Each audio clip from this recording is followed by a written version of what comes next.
चोलिया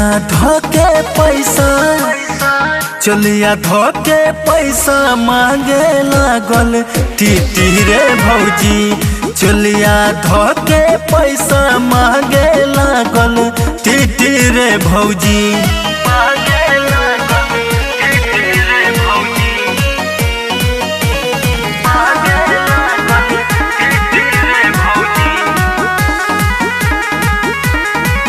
रहे ना टिकट मामला भइल बाबी को आके नियरवा पैसा मांगे फटाफट।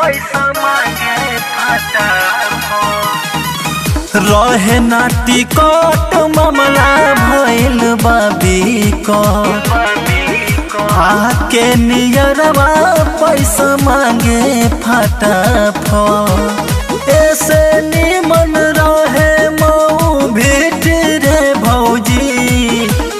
ऐसे निमन रहे मऊ भेट रे भौजी। चोलिया धोके पैसा मांगे लागल टीटी रे भौजी। कि चोलिया धोके पैसा मांगे लागल टीटी रे भौजी।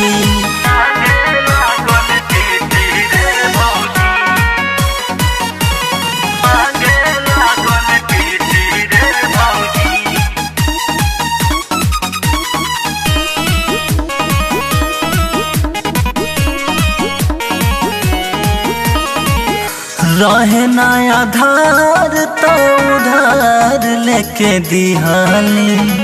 रजऊ रमाश्रय से फोन करके कहानी। रहे ना आधार तो उधार लेके दिहानी। रजऊ रमाश्रय से फोन करके कहानी। लागल मनोज उतारे बजा के सीटी रे भौजी।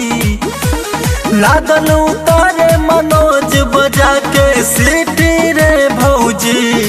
चोलिया धोके पैसा मांगे लागल टीटी रे भौजी।